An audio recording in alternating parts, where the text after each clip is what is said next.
Rolling.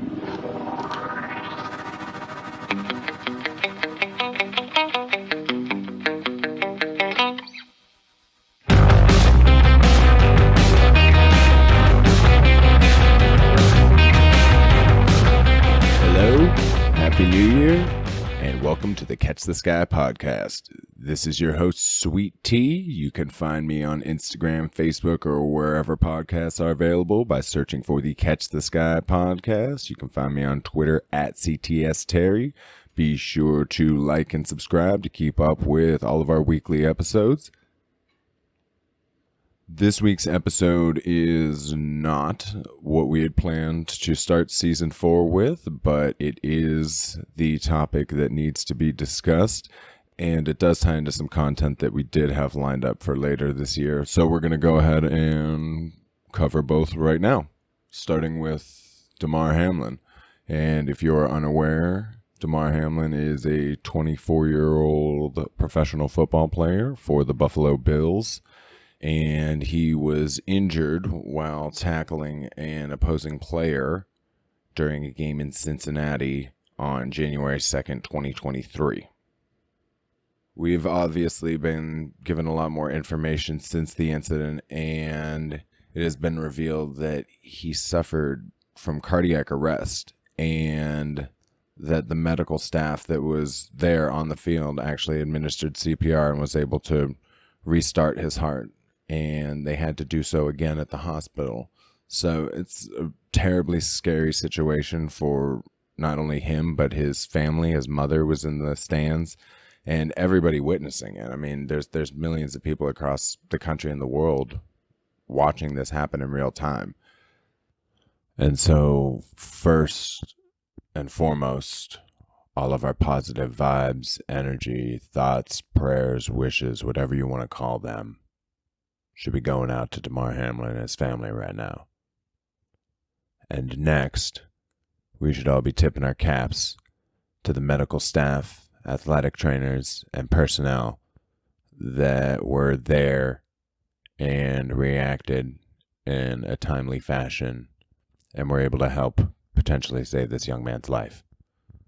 So this is a PSA for the importance of knowing CPR, because you never know when an emergency could strike and when you might be able to save somebody else's life. I think what this really highlights is the danger of playing these contact sports, hockey, football, rugby, what have you.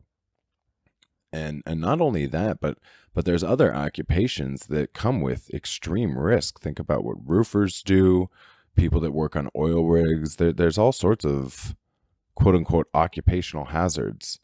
And now we start to understand why these people are paid as much as they are, these athletes. But on the same note, you got to stop and ask yourselves why people in equally dangerous situations are not being compensated the same. Again, we can save that for another episode. The point of this episode is to highlight the danger of playing these contact sports. And this is not the first health scare this year. Obviously, Tua Tagovailoa has been the topic of conversation regarding his several concussions this year. And a lot of that has been pretty scary to watch as well. Coincidentally, one of those incidents was also in Cincinnati, as well as the unfortunate incident with Ryan Shazier, who, if you've seen Ryan Shazier to date, he still has trouble walking, and I feel terrible. I feel terrible that these individuals have these types of lifelong results from playing a game. So it breaks my heart when I think about people like Colt McCoy that got put back into a game after a concussion, or seeing Antonio Brown and some of the issues that he deals with personally. You got to stop and ask yourself if some of it isn't related to the severe head trauma that he suffered. Like, does anybody forget that he got rocked in a playoff game, also coincidentally in Cincinnati? These guys go through a lot, so when you see them acting out, I would encourage you to at least have a little bit of empathy and try to understand what has happened to their brains, which controls everything, our emotions, our ability to control our emotions, what we say, how we act, everything, our heart rate.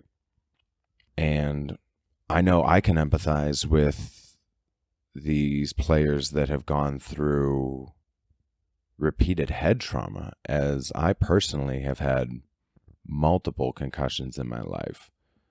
I've been in car accidents. I've been knocked out while doing something as stupid as playing King of the Hill as a kid.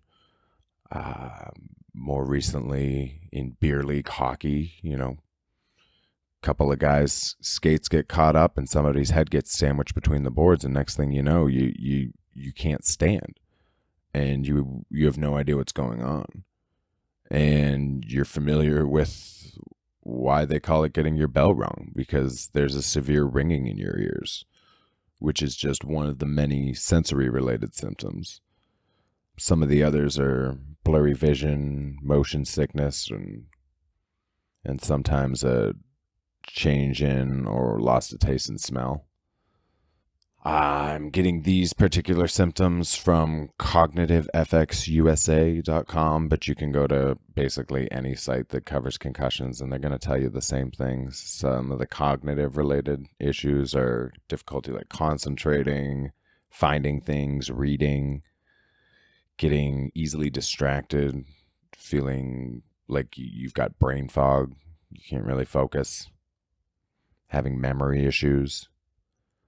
It can also lead to emotional problems like anxiety, depression, feeling overwhelmed, irritability, loss of motivation, energy.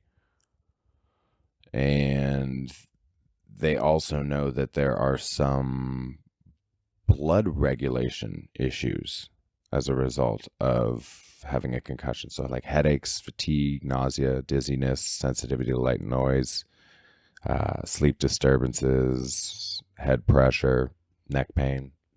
And I don't know if we were ever able to connect the dots definitively, but I have had times post concussions where I have simply passed out.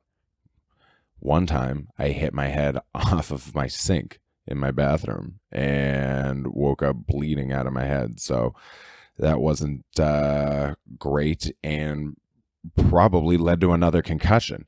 So once you have one, you're more susceptible to others, and it's a snowball effect almost. And so going through it personally, I can empathize with others that go through it and be more understanding of their situation.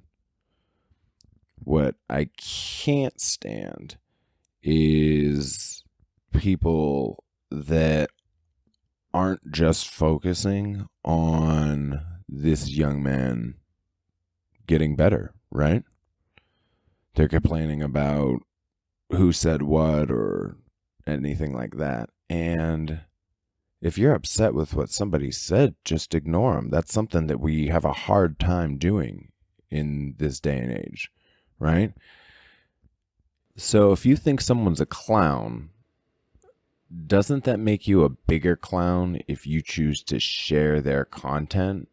Because that gets them more clicks and views, which they can then turn around and sell to their sponsors at a higher price.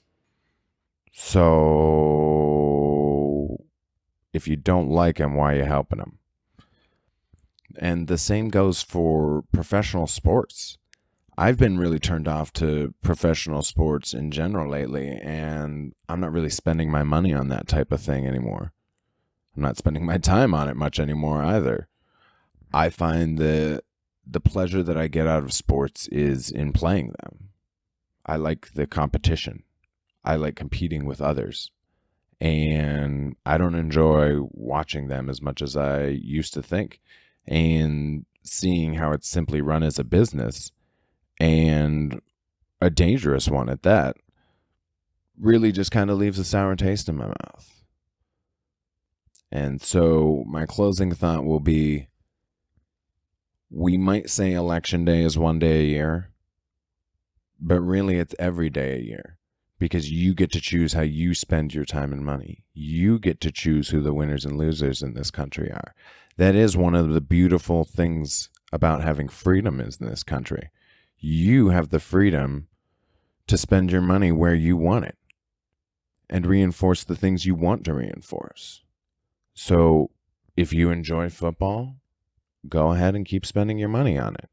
But traumatic situations like these are an unfortunate reality of contact sports. And so you need to be prepared for the return you get on your investment. And if you'd like to spend your money on something else, consider donating to Damar Hamlin's charity, the Chasing M's Foundation. They have a GoFundMe page which raises money to buy toys for kids in need. And as of this recording on January 4th, 2023, it has raised over $6 million. And I'm sure that both he and his family and everybody involved in that foundation could not be more grateful for everybody's support. Thank you for listening. As always, you can catch me on Twitter at CTS Terry or on YouTube, Spotify, Facebook, Instagram, wherever you listen to podcasts by searching for the Catch the Sky podcast. Be sure to like, subscribe, and follow, and you will be notified when we release our weekly episodes. And until next week, keep trying to catch the sky.